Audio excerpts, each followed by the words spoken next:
The story begins in the clouds, where Ryo Mihara is informed by an angel that he has passed away in an accident. He understands that he's being reincarnated but wonders what he's supposed to do in his new life. The angel tells him he can live however he pleases. There's no mission or special agenda assigned to him, but still, Ryo questions if he's just meant to live freely. He learns that the world he's reincarnated into is filled with magic. It's called Phi, and in this world around 20% of humans can use magic. His most compatible element is water. Since he requested a slow life, he'll be reincarnated in the forest of Rondo. A house and 2 months worth of food will be waiting for him. No party, no mentor, no plan, just a dude and his water spells. Upon arrival, Ryo is surprised to see an ice house for storing food, which must be magic. His house has a protective field that keeps monsters away, something like a barrier. He finds a monster compendium, beginner edition, and a flora compendium, and even though he's never seen the language, he can read them. He tries casting a spell by saying, "Water, come forth," and a ball of water appears. He figures he might not need to vocalize spells, imagination might be enough. Still, he thinks incantations are cool. Alone in the forest, still more peaceful than group projects. The water he conjures is tepid, too bad. He was hoping to enjoy a warm bath. The next day, under the sun, he tries learning a new spell. He attempts to freeze water but finds it harder than expected. He wants to create something like an ice spear. Focusing on the H2O molecules, he visualizes hydrogen bonds forming, and soon, the water starts freezing. He then uses a magnifying glass and sunlight to shape it, successfully producing ice. That night, Ryo relaxes. It's been a productive first day. He thinks he could probably use the same logic to make hot water. Magic really does make life easier. Tomorrow, there's plenty more to do. He remembers Michael left him 2 months of food, meaning he'll eventually need to start hunting. The woods beyond the barrier are filled with monsters. A single knife won't be enough. He'll need offensive magic. To secure his peaceful life, he better start training. Practice makes a man perfect. He heads to an open field and casts Water Ball, his first attack spell. It's not very strong, which is disappointing but expected. Still, he has an idea. If Water Ball isn't enough, he'll try Water Jet. He imagines a high-pressure, narrow stream, but his first try fails. He recalls asking Michael how to use magic, and Michael told him that imagination is the foundation. Visualize clearly and work toward it over time. He keeps trying, and finally, it starts to look better. Encouraged, he figures he can reverse the ice process to make hot water, and it works. The next morning, Ryo is practicing creating ice out of thin air. It forms slowly, but it's possible. His goal? A proper offensive spell called Icicle Lance. It's harder to cast than water spells with limited range and power, so he doubts its combat effectiveness. Still, practice makes perfect, and he trains until he nearly passes out. Must be mana depletion. After intense training, he manages to instantly cast Icicle Lance, though it still lacks projectile force. Now it's time to venture outside the barrier. He enters the deep forest, peaceful and quiet. He finds a quartz crystal along the riverbank, which good for starting fires after sunset. He picks detox herbs and considers the day a success, trying to live slow, but Phi said boss fight on day 1. Suddenly, a lesser boar appears, which his first monster encounter is. He asks for peace. The world gave me wild boars and weather magic. It charges, and Ryo falls to the side. He can't move, but he has magic. He casts Ice Bond to trip it, then finishes it with 16 icicle lances. Breathing heavily, he sees that he's won. That night, sitting by the fire, he reads the compendium and learns that lesser boars are the weakest type, so are Bay. Still, he's unsettled. He flips to the final pages of the special edition content. Dragons are next, creatures capable of destroying entire cities. There's a note if you ever see one, run, though escaping is unlikely. Then there's the Akuma, that is not fallen angels, but unknown beings. The page ends with a prayer that the reader never encounters one. He sighs. This world is huge. Later, Ryo goes into the forest naked to pick fruit, wandering like Mowgli. Like Mowgli learning to survive without human help, Ryo navigates the harsh world of entertainment and exploitation alone. Suddenly, an assassin hawk attacks. He runs, knowing its main attack is air slash and sharp swoops. He tries ice magic, but the hawk dodges everything. Finally, he shields himself in ice. One of the hawk's eyes gets injured and it flies away, temporarily defeated. Ryo collapses, thinking this slow life is way harder than expected. He gets lost while running from the hawk and stumbles upon a man and a beast by the river. He kills a snake with magic and catches fish. With time, he gets better at water magic. He uses abrasive magic to slice a cliff in half. Realizing he can harden ice to act like a garnet blasting tool, he feels like he's finally getting the hang of it. One night, under a glowing moon, he encounters a Dullahan not mentioned in the beginner's compendium. Maybe it's too advanced. They fight intensely and Ryo collapses. He knows he can't win yet, but he keeps coming back. It's like the Dullahan is training him. Then the Dullahan reveals a water sword. Ryo is stunned. The Dullahan offers it to him. He's being told to master it. Ryo accepts the sword as it is the deadly generosity wrapped in steel and silence. After gifting him the sword, the Dullahan disappears. The next day, he sees another assassin hawk, much darker than before. He wonders if it could have evolved. The hawk attacks. Ryo forms a 5-layer ice wall, dodging as best as he can. Then he creates a 10-layer wall, but the hawk smashes through it. It fires a massive thunder attack from its mouth. Ryo strikes with the water sword and injures the hawk. Realizing the sword's true power, power, Ryo continues the assault. He finally defeats the hawk. He understands now it came back to avenge its eye, but also out of respect. They both gave their all. In a way, the hawk helped him grow. He draws his sword from its throat and moves to another part of the forest where he meets a talking dragon. He's shocked that the dragon uses telepathy, though it hasn't in a long time. The dragon uses telepathy because roaring is so last century. The dragon asks Ryo if he's seen a bird that evolved from an assassin hawk. Ryo admits he killed it. The dragon sees Ryo's sword and recognizes it. It's the sword of the fairy king. That must mean Ryo earned his favor. Ryo has questions, but the dragon says he's being called away. He enjoyed their chat, but he has to go. Ryo tells him his name, and the dragon introduces himself as Lewin before flying off. Ryo never thought he'd talk to a dragon, but in this world, anything is possible. Meanwhile, Michael realizes he overlooked something. He sees that Ryo has a hidden trait: eternal youth. No one has had that trait since the girl he sent to another world 10,000 years ago. The storm came early, right after that entrance. In the middle of a heavy rainstorm, a man lies unconscious. Slowly, he opens his eyes and wonders if he survived. He sees his clothes neatly folded beside him. Getting up, he walks out of the room. Outside the door, he finds himself surrounded by greenery. Confused, he asks himself where he is, when suddenly a voice calls out, "It's Ryo!" cheerfully greeting him and relieved that he made it through. The man is stunned, still unsure of what's going on. Looking at Ryo's unusual attire, he wonders if Ryo owns anything else to wear, but quickly realizes that probably shouldn't be the first thing he says. He introduces himself as Abel and thanks Ryo for saving his life, but Ryo insists there's no need for thanks because he only brought Abel home. He also informs Abel that he was the only survivor. The rest of the group didn't make it. Abel doesn't seem too shaken, they were just smugglers after all. Suddenly, his stomach growls loud enough to shake the trees. When the hunger hits harder than the tragedy, Ryo properly introduces himself. Abel, looking around, asks if Ryo has any spare clothes. But without fabric or thread, Ryo says, he can't exactly sew new ones. Abel realizes he's broke as he has no money, no supplies, not even basics. It's like when fashion sense exists, but fabric doesn't. Ryo explains that there aren't even any nearby settlements or people. Abel realizes Ryo is like a fierce heart and an empty closet. Abel notices some food clearly hunted and a knife nearby. He asks if Ryo used that knife, but Ryo says it's mainly for finishing prey. His real hunting tool is water magic.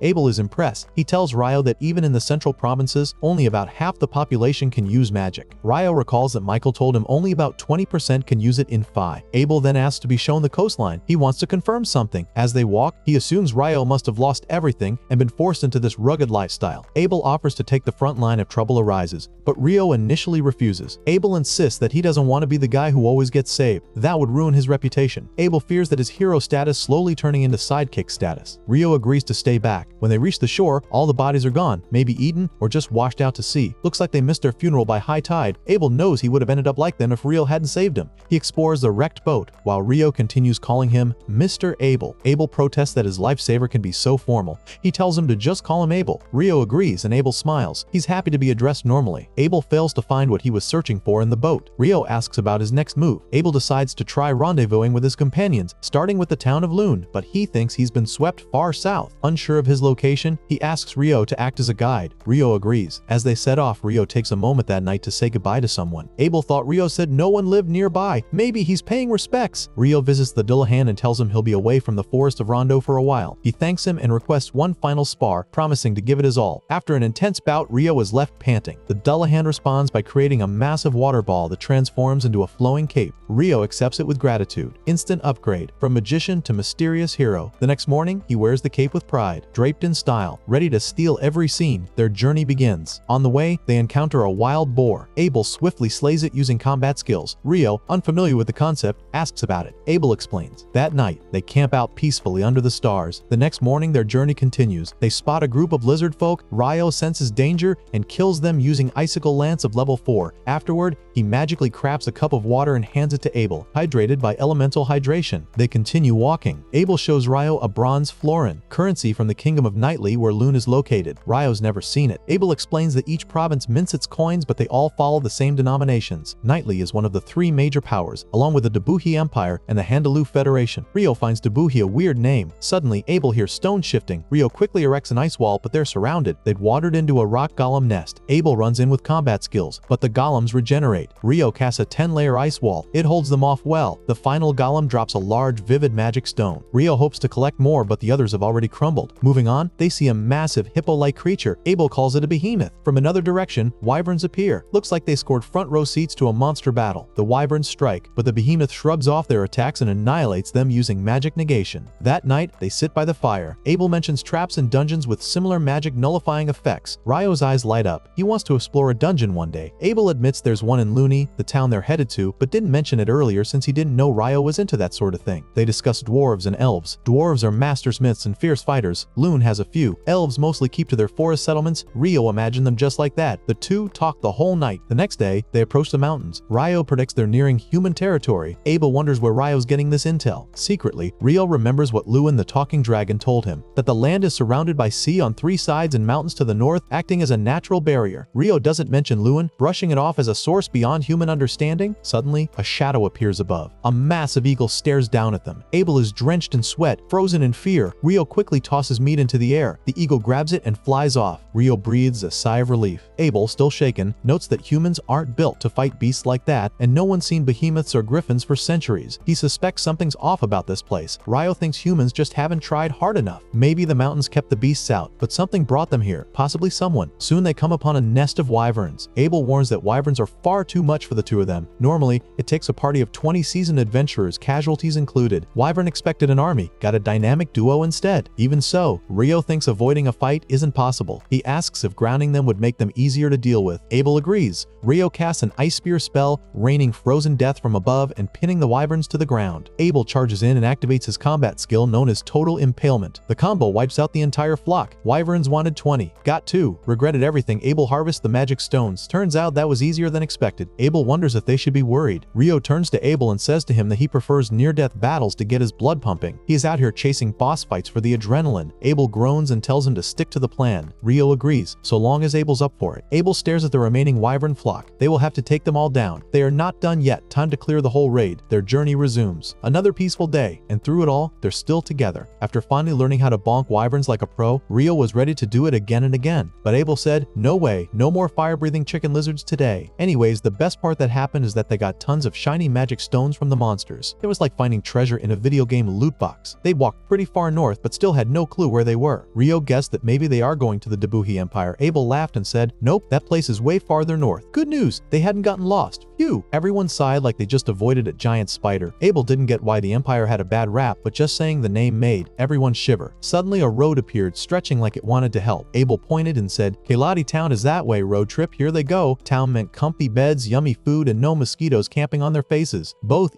got super excited. Abel hyped up Kelati's food like it was the best in the world. Their tummies started cheering before they even arrived. Night fell like a phone battery warning. They reached the Adventurer Guild. Abel said him to get his guild card. It's like a VIP pass to skip fees and show off. He joked that paying a silver coin was like buying a sidekick. Ryo laughed. Best deal ever. Abel pretended he didn't want coins like a kid caught stealing cookies, but Ryo thanked him anyway. The guild bought magic stones and monster bits, perfect for lazy adventurers who don't want to make potions themselves. Then, bam, curry and rice appeared like secret DLC. Food. Usually, curry in Fantasy Worlds is locked behind crazy quests, but this one just popped up like, surprise, eat immediately. Ryo's eyes got huge like he'd seen a magic unicorn. Curry was legendary, spicy, and dreamy. Abel asked what was up, and Ryo played it cool. Then he ate it like a vacuum, cleaner with no breaks. Curry and rice were the best team ever. This was the ultimate power couple. Ryo asked if Loon had this curry too. Abel said yes, so Ryo added it to his food map. The curry was so good, even the plate looked sad when empty. Next morning, they were still talking about the meal. Abel acted surprised Ryo liked it so much. Ryo teased him for hiding food secrets.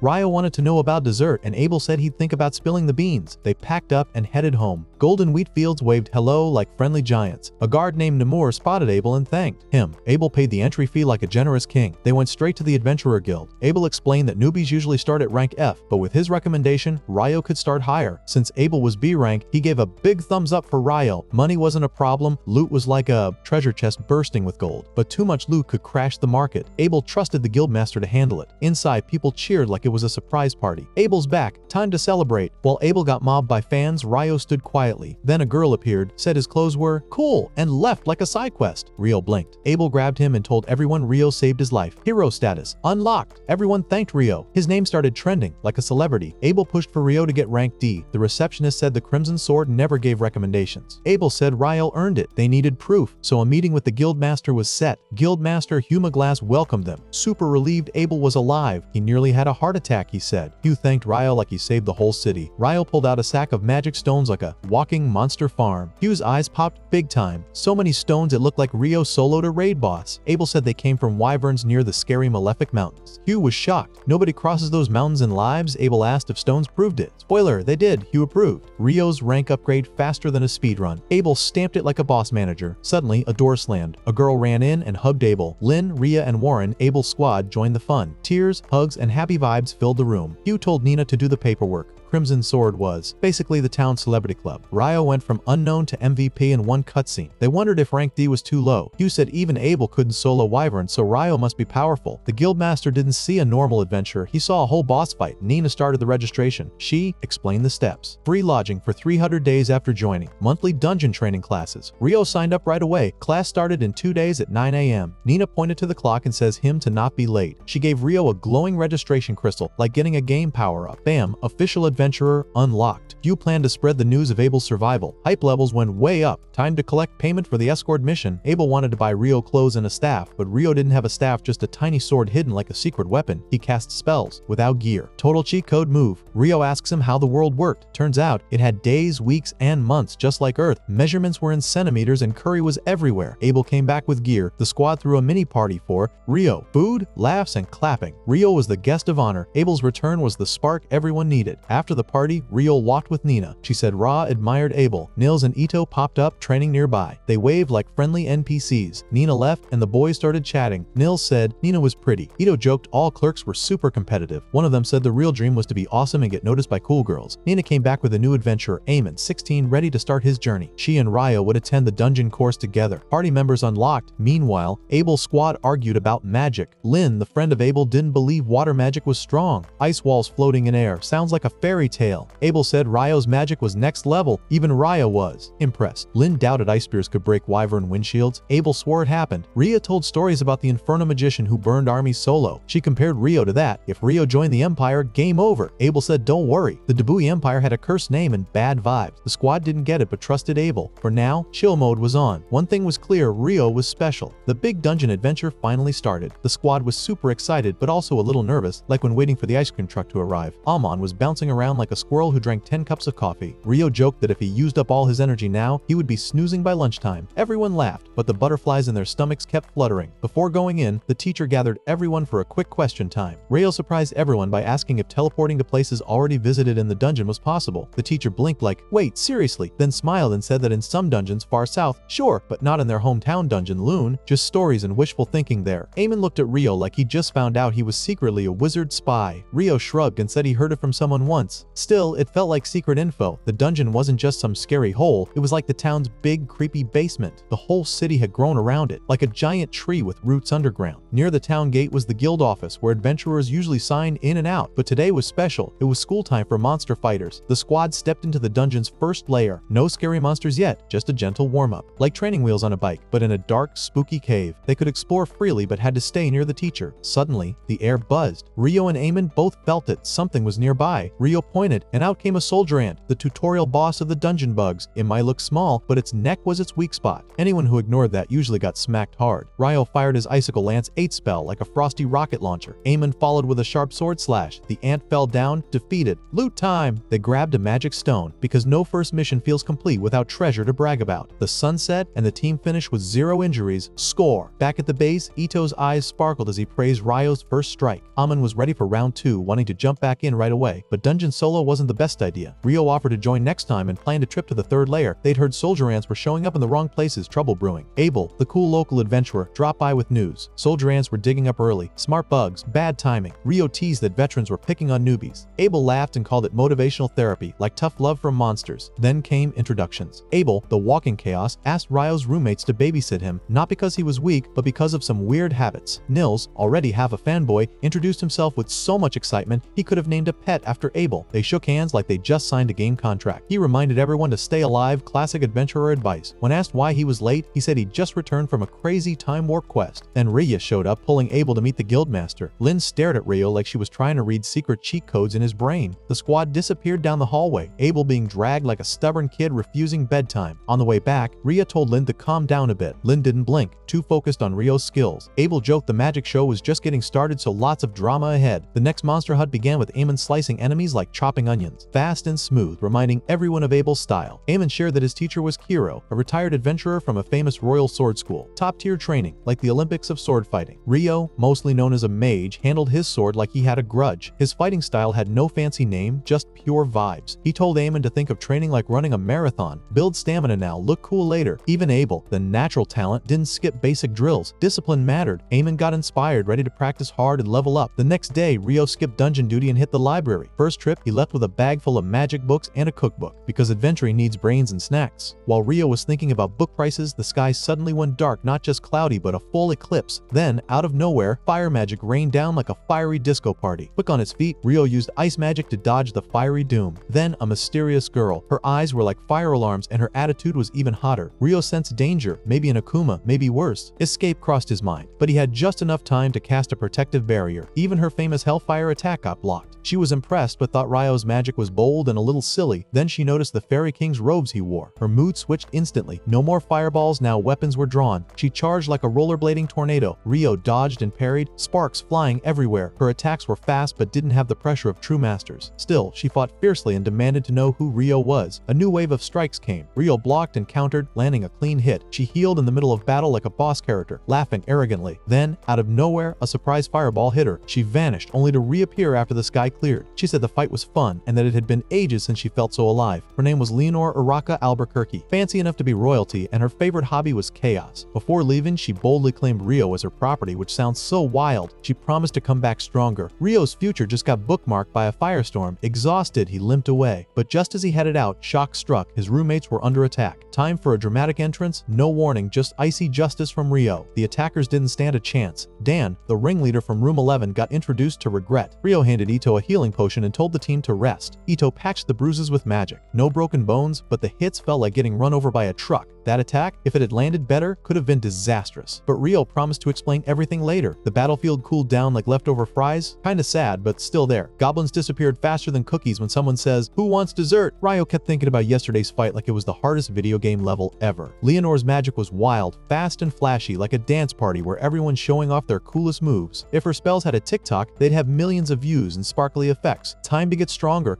like a video game hero leveling up. Weaknesses had to become strengths, even if that meant using funny tricks. Leonor's blink move was like teleporting with super fast internet, zoom. But Rio couldn't do wind magic, so he picked water magic instead. Rio chose water jet, a skill for fish but perfect for land chaos. He blasted off like a rocket with way too much energy. It was a little messy, like trying to skateboard on jelly. It kinda worked. Maybe it looked cooler in Rio's imagination, but hey, practice makes a man perfect. When in doubt, just spam magic. Anyways, the next stop is the library. Forbidden books are like mystery treasure chests waiting to be opened. Lynn went on a solo mission. No fighting, just books as tall as giant chairs. The library was so quiet it felt spooky, like a ghost might pop out with a boo. She opened forbidden books like cursed fortune cookies. No magic spells, just dusty old pages. The spell she wanted probably needed crazy scientist energy to make. Even the smartest wizard would cry over those books. Maybe ancient fire wizards made something close, but that's like asking a toaster to do math. Supers. Weird. Sarah arrived in the middle of Lynn's book mess, looking like a hurricane. Lynn gave up, like a game character running out of magic power. Sarah just came back from a big city mission, no time to relax. An important messenger was already waiting, tapping her foot like a slow-loading screen. Back at the guild, Nina welcomed the team like a boss. Eamon, Niels, and Ito showed off shiny magic stones from the dungeon's 5th level. The place was usually quiet, but now it was popping like soda cans. Nina's eyes went big. Not wow big, more like uh-oh big. She sent a report to the guildmaster, sounding alarms like a video game emergency. Nina put a giant red flag on the board, like a YouTube video thumbnail yelling, "Watch now." Guild leader Hugh McGlass frowned like a final boss ready for battle. Goblins showed up too early, like spoilers before the movie started. They were supposed to appear after level 10, not this early. Either the system messed up or something huge was coming, like a monster tsunami. They checked for B-rank squads, Crimson Sword, and White Brigade. Phelps, the White Brigade leader, was there. Time to assemble the team like a superhero squad. Hugh planned to handle the rest, juggling many side quests. Abel was stuck being socially awkward, like a frozen robot. Rhea rolled her eyes so hard it almost made wind magic. Lynn told Abel to stop whining and level up like an outdated app. Around the strategy table, Phelps nodded while Hugh shared the news. Goblins on level 5 were real. Magic stones proved it, like receipts for bad goblin behavior. Phelps skipped small talk and got to the point: go down, find signs of the tidal boar, and survive. Fun if fun means being monster snacks. The tidal boar means monster spawns going wild. It's been 10 years since the last one. This one was on time, like a cursed birthday party no one wanted. Reha did the math. Early goblins might be the start. Hugh tossed coins like a game shopkeeper. 100 now, 200 later. Knights were called, and fort plans started. The dungeon entrance looked abandoned, with double walls like a super strong castle. Everyone agreed. Time to get serious. 2 elite squads said yes without blinking. Only legends here. Ryo planned to visit the north side library. He heard it has more advanced books than the south side, especially about alchemy. His friend Ito said only D-rank adventurers can enter, but Ryo qualifies. To read the forbidden texts, he needs to be B-rank, but they believe he'll get there soon. Meanwhile, Niels and the others were heading to the dungeon again. Ryo went to the library. It was huge, and he realized he'd need help finding the right books, but he worried people would think he was crazy if he said he wanted to study Akumas. Surprisingly, Sarah was also there. Elsewhere, Abel and Phelps were gathering C-rank adventurers for a dungeon raid. Hugh stood at the dungeon gate ready. Suddenly, Lynn used wind magic to scan the area. Monsters, hundreds of them, were coming fast. Hugh immediately ordered a retreat. Runners sent warnings to the knights and guilds. Back at the library, Sarah noticed Ryo. He told her about his golem and alchemy project. She helped him like a guide. They had a great conversation. Meanwhile, the battlefield was madness of goblins, arrows, spells, warriors. Everyone was fighting. Even water became precious. Lynn saved her magic carefully. Supplies were running out. People were using anything they could to fight. Niels returned with bad news that something worse was coming. The Crimson Sword group was chosen to face it. Just as the goblin wave stopped, it was time to go deeper. No ropes or ladders, just wild wall jumps. 3 goblin generals appeared, mini-bosses. Then came the real boss, the Goblin King. In one hit, he took out 3 elite goblins like they were nothing. Abel and Phelps were the only ones strong enough to fight back. Abel used his strongest moves. It looked like a win, but the king barely reacted. Then Lynn used her ultimate spell,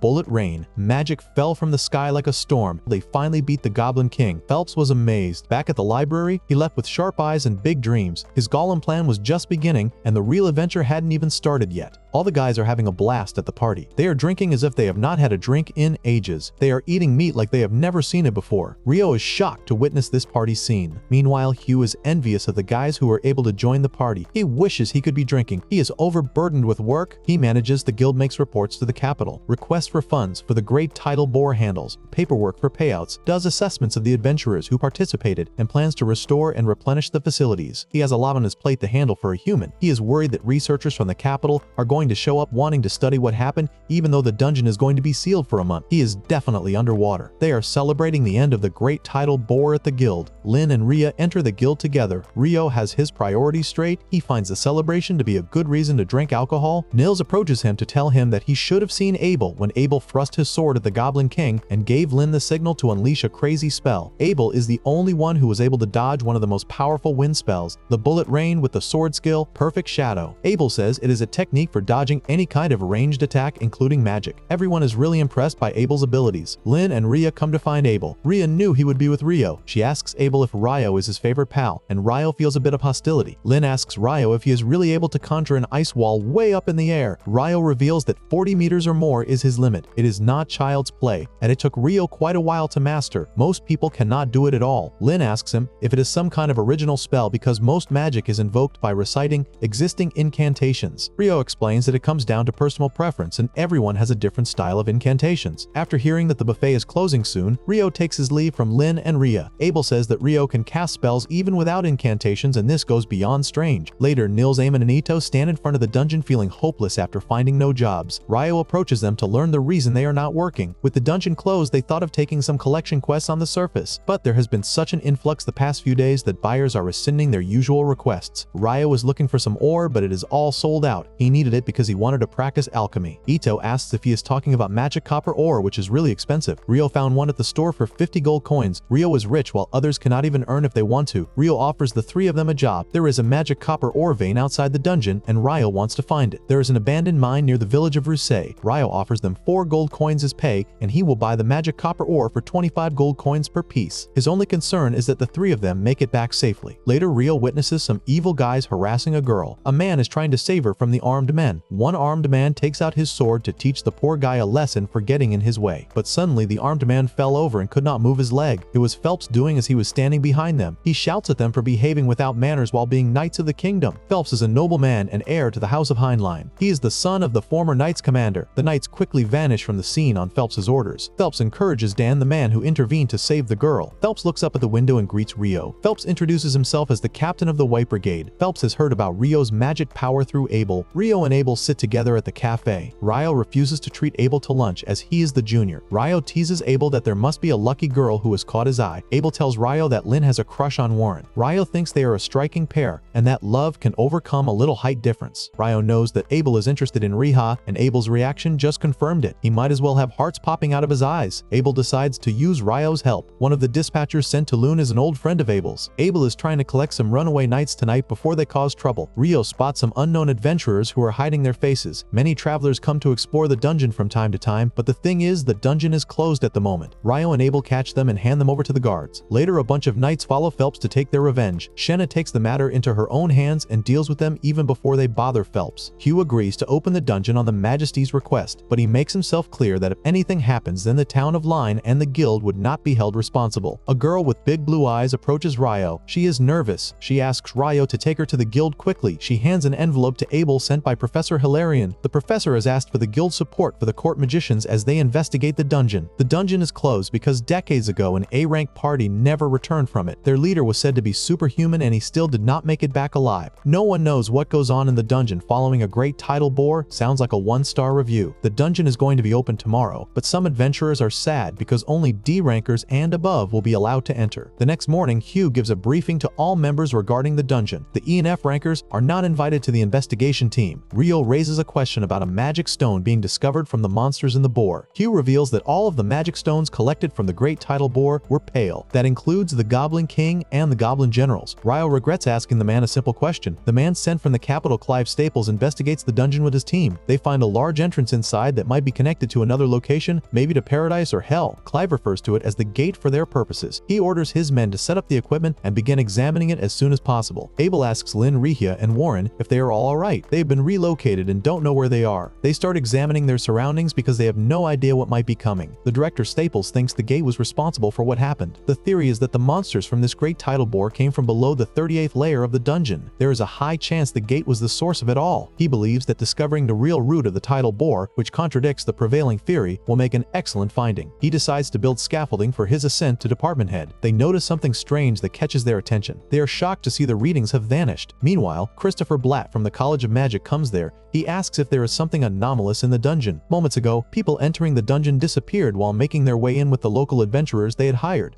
Crossing the threshold, they vanished before his eyes. They tell Christopher about the vanishings on the 10th layer. There were signs only for a moment. The reading was from the 40th layer. Christopher remembers the farthest any adventurer has made it is the 38th layer. Anything beyond that is difficult even for B rank. He is informed that one of Lune's B rank parties, the Crimson Sword, was escorting their team, and there's a high chance they are still together. For now, he has sent a messenger to the Adventurers Guild. The guildmaster will come as soon as he hears. Natalie runs while Nina goes to Hugh and informs him about the vanishing of the investigating team. He immediately decides to go there and orders Nina to have their liaisons assemble at the dungeon checkpoint and not tell anything to their adventurers until he is back. Rio goes to the library, though he has no idea where the books are. He finds Sarah there and informs her he hoped to compare records of past eclipses and great tidal boars, but doesn't know where to look. Sarah promises to help him find books. She asks Rio if he thinks there might be a link between eclipses and great tidal boars. Rio only thinks vaguely that there is a link. Sarah believes his theory is correct because there has always been an eclipse before a great tidal boar. She looked into this subject before, but is curious what tipped him off. He knows he can't tell her he was fighting an Akuma in the middle of the eclipse. He changes the topic to the vividness of magic stones.